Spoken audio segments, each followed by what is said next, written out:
In a faded photograph from 1895, three men sit impossibly still, frozen in sepia calm. But when one historian zooms in on the youngest boy's neck, that calm fractures into something cold, calculated, and terrifying. At first glance, it looks like nothing more than dust on old emulsion. But sharpen the image, push the contrast, and hidden beneath the starched collar appears a symbol no child should ever wear. That single mark drags a modern researcher into a century-old conspiracy. Boys stolen, renamed, branded like cargo, then carefully posed as sons in respectable homes. The photo isn't capturing a memory. It's hiding a crime. If you think a photograph can't hurt you, watch what happens when one man refuses to look away. Stay with this story, because once you see what's hiding in that frame, you'll never unsee it. A storm pressed against the old archive windows as a lone historian studied the photograph, the image capturing three solemn men in immaculate suits, unaware their portrait carried a secret that would outlive all of them. He leaned closer beneath the dim lamp, the air thick with dust and quiet expectation, noticing a faint distortion at the youngest boy's collar, a shadow so small it felt almost accidental until something sharper glinted beneath it. A worn magnifier trembled slightly in his hand as he traced the outline of the boy's neck, revealing lines too precise to be fabric folds, the kind of scar no child should ever bear, let alone hide behind stiff garments. The room seemed to constrict around him as he zoomed further, feeling that subtle instinctual pull a man experiences before a truth breaks loose, the photograph whispering that history had buried more than it ever intended to reveal. He uploaded the image to a high-resolution scanner, the machine humming like a restrained heartbeat, each slow pass of the light bar pulling hidden layers from the grain, promising clarity but also demanding a willingness to face whatever surfaced. When the scan completed, the boy's face appeared in unnerving detail, his expression calm yet distant, eyes carrying an exhaustion far older than his years, as if he understood the collar served as both shield and silence. The historian enhanced the contrast, and the scar emerged fully, raised lines forming symbols etched with purpose, the mark carved deep, not by accident or mischief, but by a hand that believed ownership could be written onto living flesh. He pushed back from the desk, breath unsteady, recognizing the pattern from his earlier research on illegal servitude long after abolition. Marks used by underground networks to track boys stolen from vulnerable families and sold into hidden labor. The weight of implications settled heavily, each possibility darker than the last, for the photograph dated decades beyond emancipation. Yet the evidence on that boy's neck spoke with the unmistakable voice of captivity disguised beneath tailored dignity. A gust rattled the window pane, jolting him toward action, and he opened his notebook with renewed urgency, writing down coordinates of archives, property ledgers, and adoption files, sensing this image belonged to a corridor of forgotten crimes. He printed the enhanced photograph, laying it beside the original, feeling the eerie contrast between the elegant parlor and the carved truth beneath the boy's collar, the duality forcing him to question how many other portraits hid similar wounds. A quiet resolve settled into his bones, the kind earned through long nights and difficult discoveries. And he knew this was no mere academic curiosity, but a responsibility, a call to uncover a story denied its rightful voice. He traced the symbols again, memorizing every angle, imagining the boy standing silently while a stern photographer adjusted his posture, unaware that the lens would forever immortalize a crime only detectable to a man willing to amplify its whisper. His car headlights cut through pre-dawn fog as he drove toward the state records facility,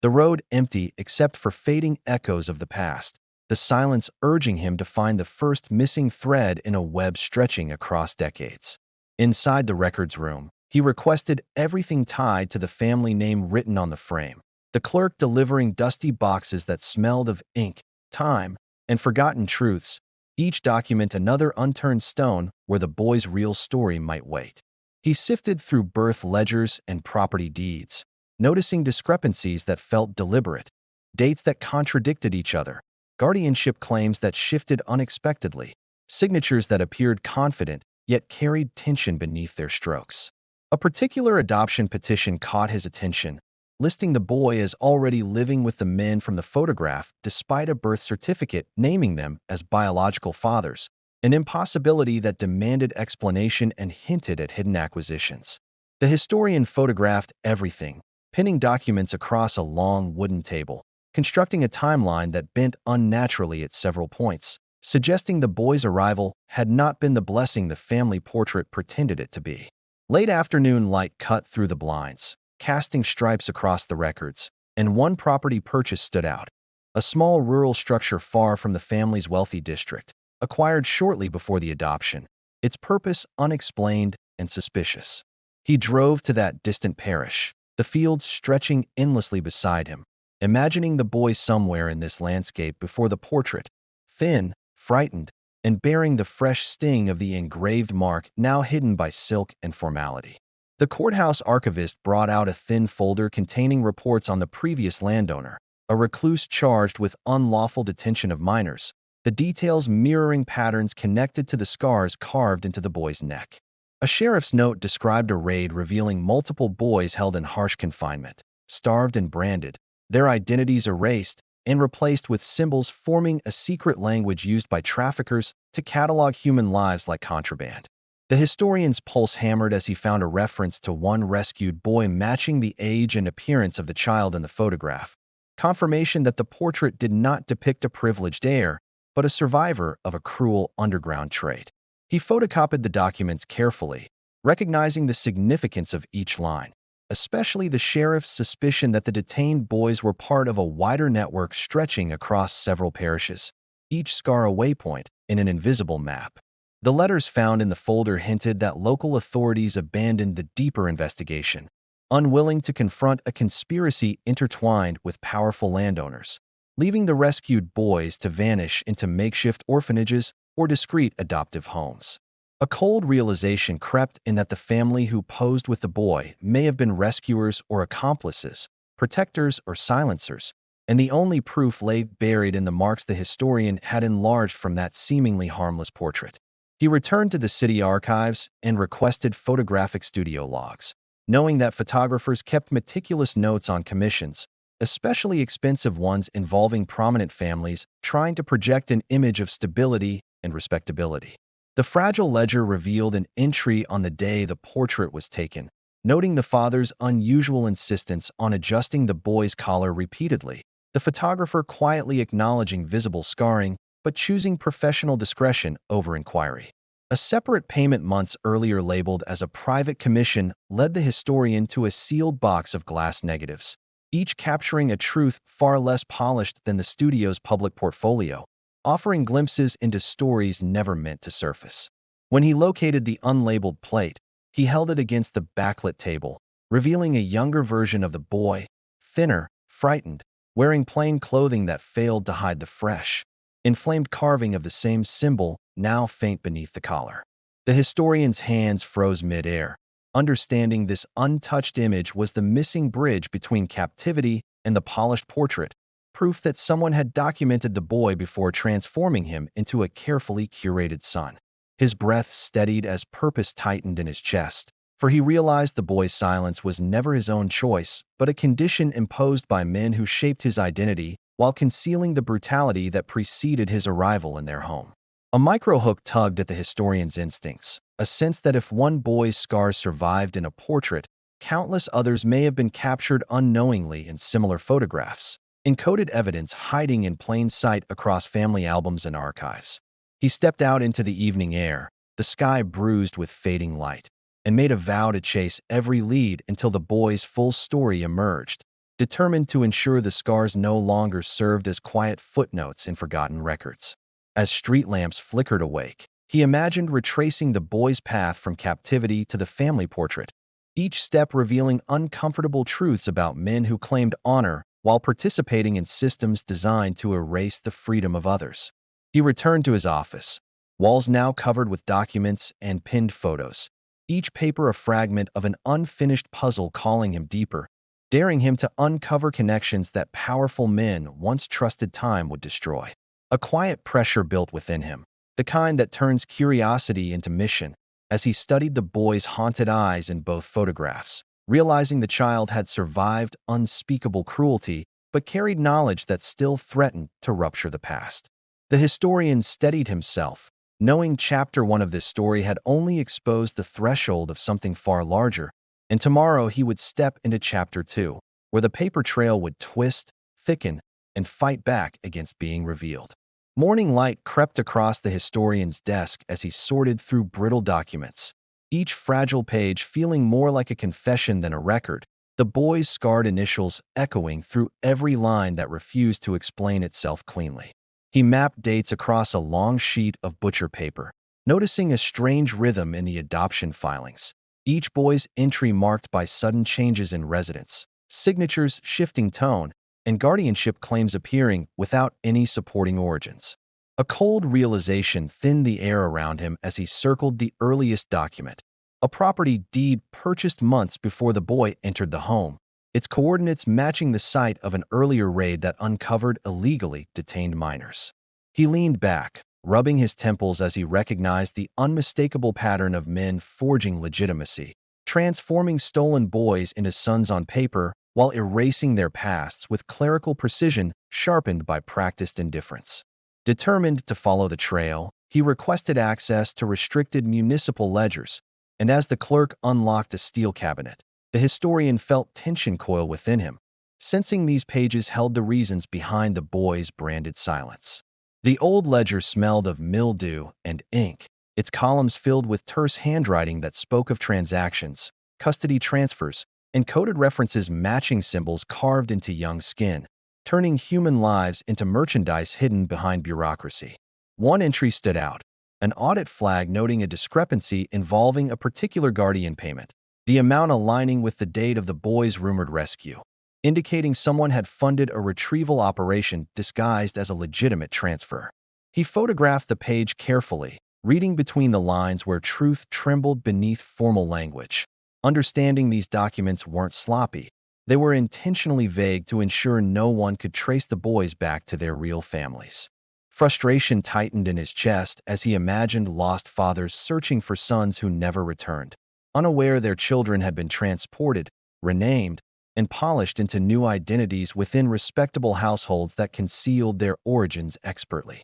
The historian turned to a separate drawer containing correspondence, pulling out a series of letters exchanged between district officials, each one laced with diplomatic phrasing masking deep reluctance to confront the rumors of a child trafficking ring. One letter discussed an intercepted complaint mentioning branded minors, the official insisting no such practice existed despite identical reports appearing in multiple jurisdictions, suggesting a coordinated effort to dismiss anything that threatened powerful interests. His pulse quickened when he found a confidential memo describing labor apprenticeships, a euphemism often used to justify unauthorized custody of boys taken from impoverished communities, claiming they were being trained for trades while hiding the truth. The historian noted how the memo referenced numerical tags corresponding to the markings found on the boy's neck, proving the branding was part of a larger inventory system used to classify stolen children across parishes. A microhook formed in his mind as he saw a sudden gap in the ledger,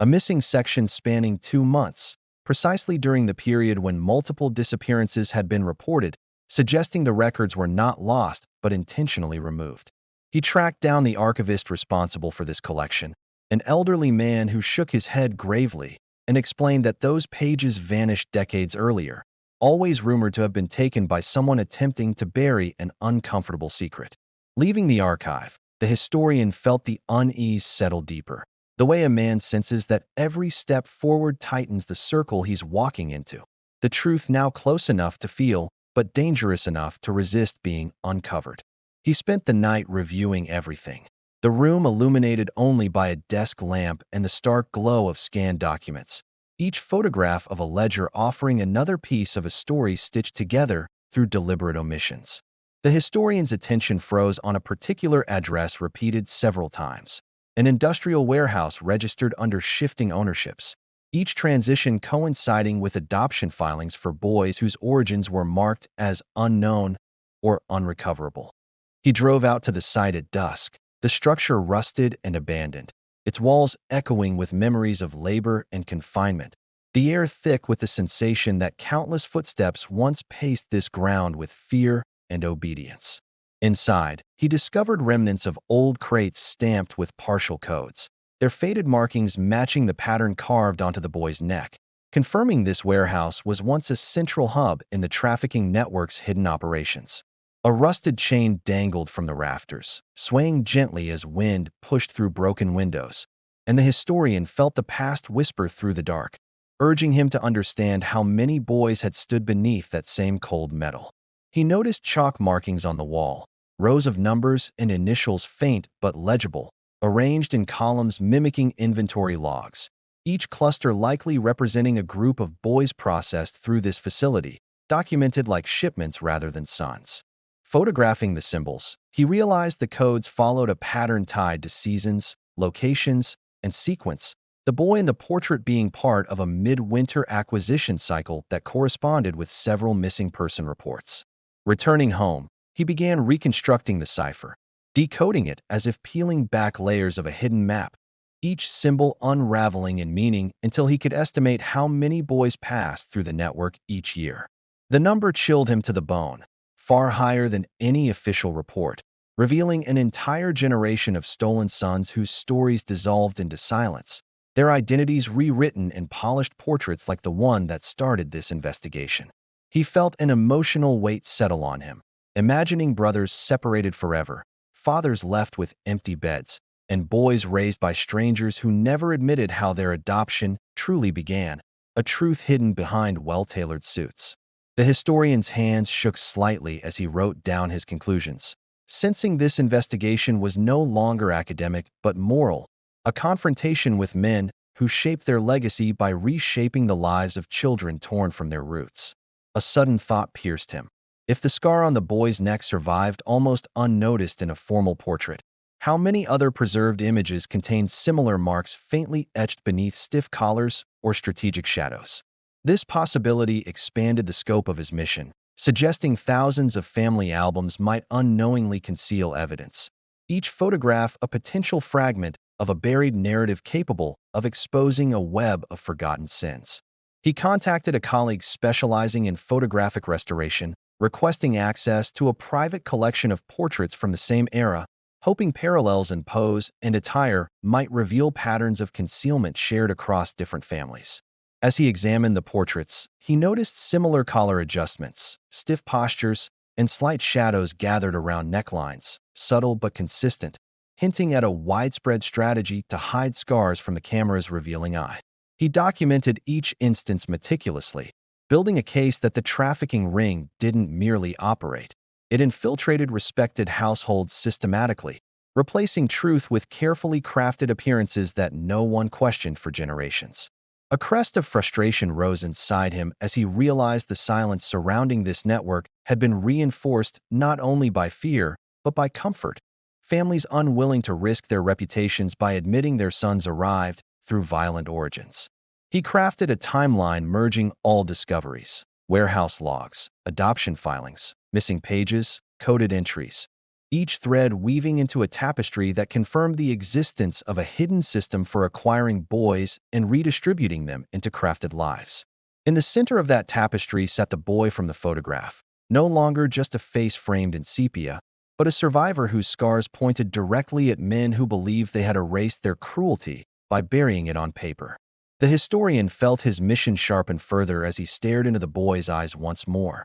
realizing Chapter 2 had carried him past denial, past coincidence, into the undeniable truth that a powerful network once controlled the fate of stolen sons. He closed the file slowly, knowing Chapter 3 would force him into even deeper waters, where descendants, buried testimonies, and divided loyalties would fracture the narrative further, revealing truths that still fought fiercely not to be uncovered.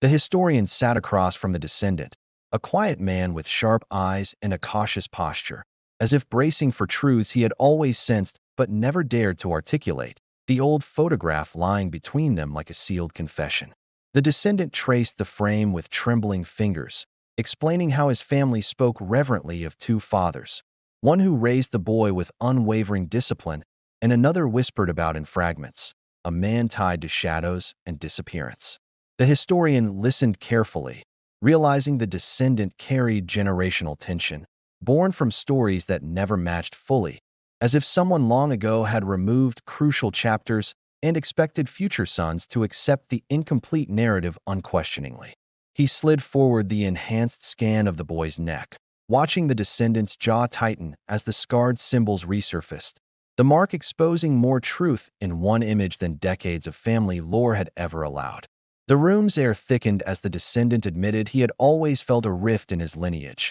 an unspoken void between the disciplined father who shaped the household and the rescued boy who entered their home with eyes haunted by loss. The historian sensed a crossroads approaching, one where this man would either accept the painful reconstruction of his ancestry or turn away to preserve the illusion, and he chose his next words with the care of a surgeon handling exposed bone. He revealed the glass plate portrait of the younger boy, thin and frightened, the fresh scar shining like a cruel signature, and watched the descendant's shoulders sag under the weight of recognizing a truth that altered the origin of his own bloodline. The descendant whispered that his grandfather always kept a locked trunk no one was allowed to open, claiming its contents concerned a different beginning, a phrase that now took on a darker meaning in light of the resurfaced scars. The historian asked whether the trunk still existed, and the descendant nodded slowly, explaining that it had been hidden in an attic for decades, feared more as a symbol of unresolved history than valued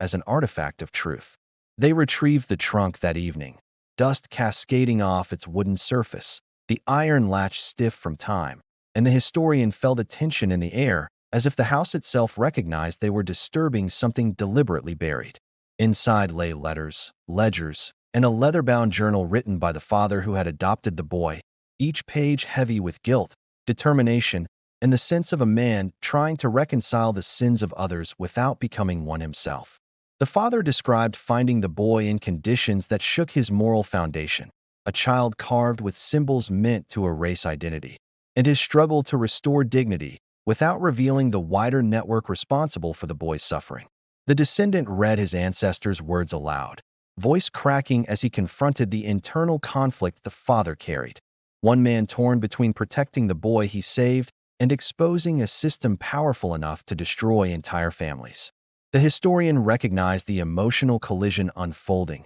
a son grappling with the truth that his lineage was shaped not merely by honor, but by rescue, secrecy, and the unresolved shadow of the man who once held his grandfather captive. Among the journal pages lay a map marked with coordinates, each location tied to reported disappearances of boys, forming a constellation of tragedies the father had attempted to document but never succeeded in dismantling fully. The descendant stared at the map, realizing the father had operated like a lone sentinel, rescuing a single boy while trying to trace others, a mission that must have shaped the stern discipline and quiet sorrow he'd passed down generationally. The historian placed a hand on the table, steadying the atmosphere as he explained that the two fathers, the rescuer and the unknown captor, both imprinted themselves on the boy, one through scars, the other through guidance and protection. This dual legacy unsettled the descendant, who confessed he always sensed his family carried a fracture,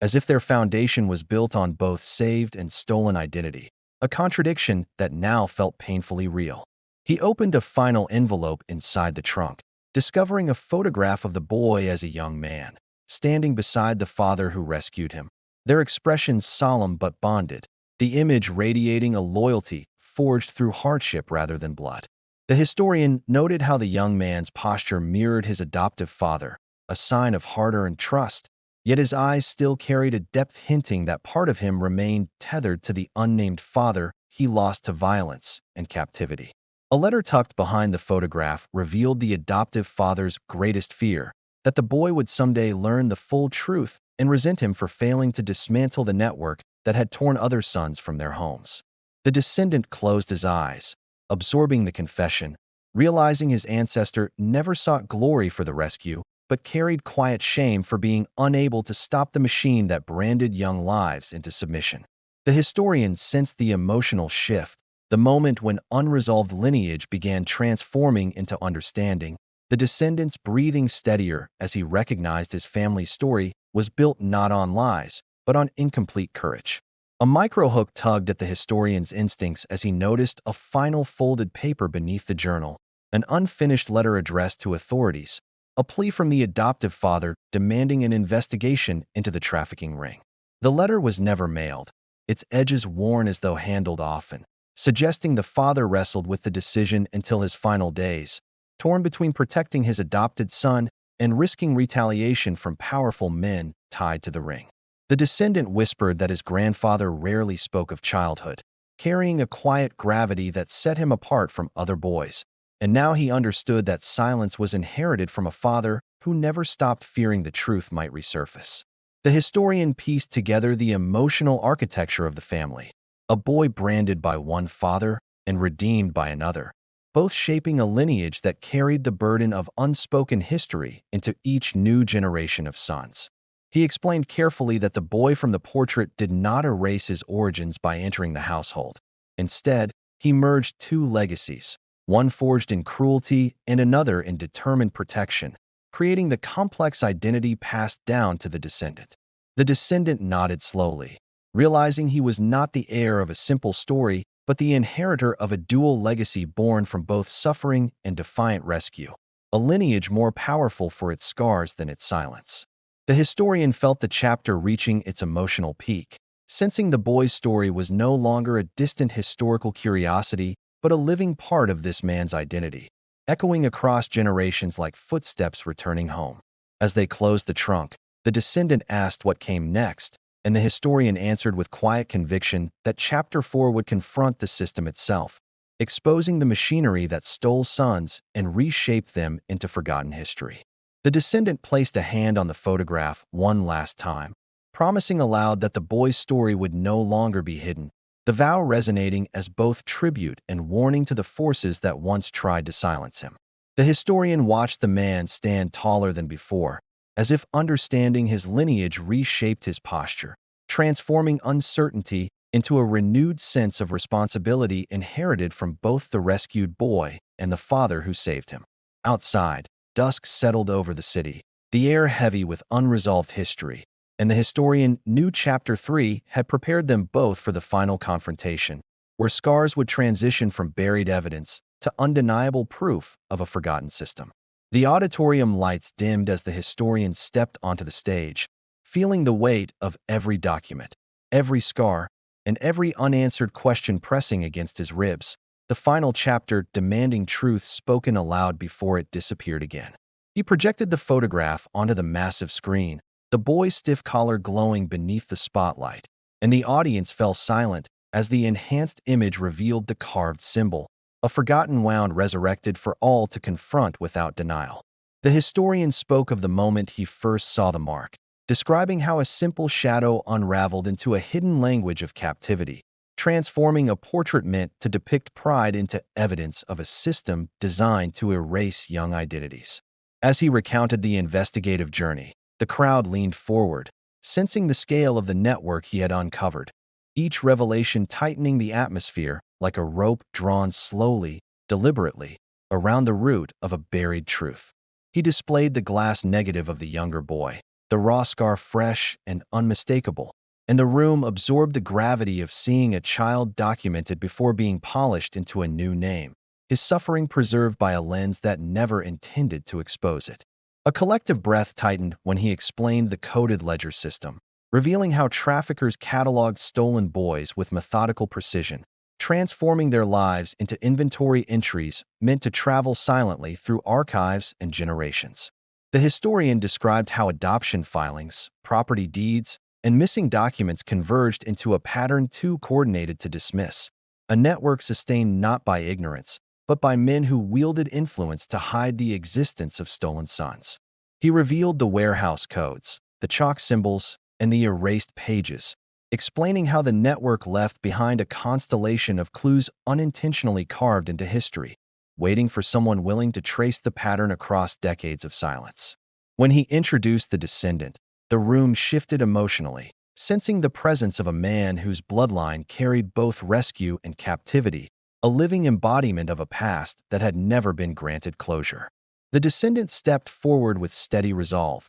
recounting the story of his grandfather's dual legacy, acknowledging the father who saved him and the nameless captor whose violence etched a permanent signature onto his childhood. He described the trunk of documents, the unfinished letter, and the emotional conflict that shaped generations of sons, confessing how understanding the truth had redefined his identity and revealed the courage hidden within his family's fractured history. The historian returned to the podium, explaining that this story was not about a single boy or a single family, but a system that spanned parishes, farms, and orphanages, each layer hiding more boys whose origins dissolved into bureaucratic fog. As he revealed estimates of how many sons were taken, the audience shifted in their seats, grappling with the enormity of a forgotten crisis, one that history conveniently framed as isolated incidents rather than a coordinated shadow economy. He displayed portraits from other families, collars positioned too perfectly,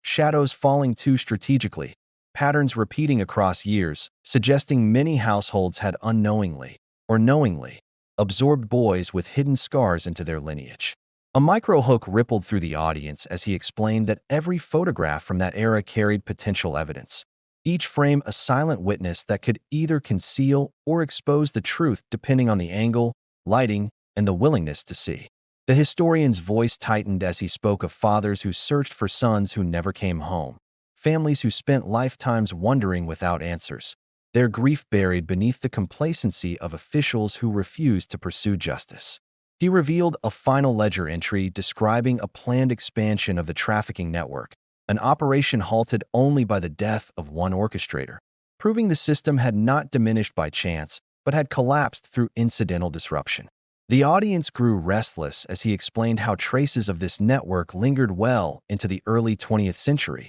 hidden behind new laws, shifting cultural narratives, and the gradual decay of rural infrastructures that once concealed stolen boys. The historian then projected a letter written by the rescued boy in adulthood, a message describing his struggle to reconcile two fathers, one who shaped him through cruelty and one who rebuilt him through steadfast discipline and unspoken devotion. His words expressed gratitude for survival, but carried an undercurrent of sorrow for the countless sons who were never rescued, marking his determination to live with purpose as a tribute to those whose stories were lost entirely. The descendant read the letter aloud, his voice steady yet weighted, and the room absorbed the emotional resonance of a man speaking across time, addressing sons he never met but understood through shared scars etched into the fabric of survival. The historian concluded that scars are not merely remnants of pain, but signatures of endurance, symbols of stories that refuse burial,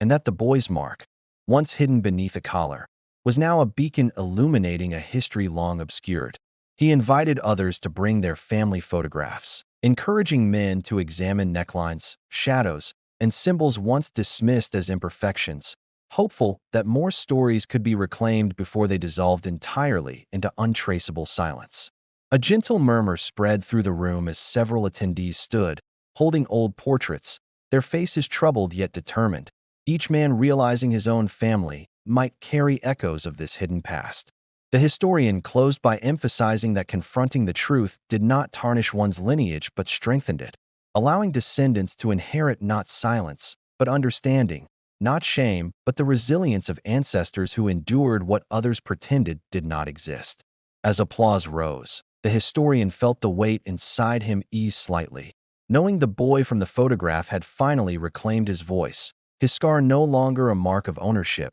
but a testament to survival and revelation. After the lecture, a quiet man approached carrying a faded portrait of a young boy standing stiffly before a simple backdrop, a faint shadow near his collar stirring fear and hope simultaneously within the man's cautious eyes. The historian studied the image carefully, recognizing the familiar patterns, posture adjusted, collar raised, gaze haunted, and understood immediately that this man, too, carried the legacy of a stolen son whose story waited beneath decades of stillness. He invited the man to sit, promising that together they would search records, codes, and forgotten ledgers, echoing the vow he made to the first descendant, building a path forward where scars evolved from hidden wounds into guiding truths. As the auditorium emptied and evening shadows crept across the walls, the historian felt the next chapter begin, not in his script, but in the lives of the men stepping forward, their determination breathing new life into a history built on silence.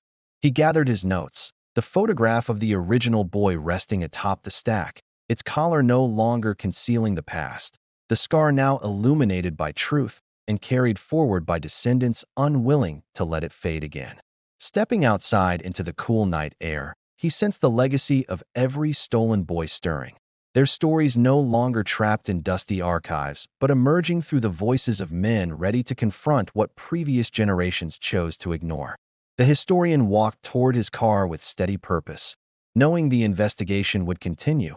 each scar leading to another buried truth, each truth guiding another man toward understanding the weight and strength of his inherited history.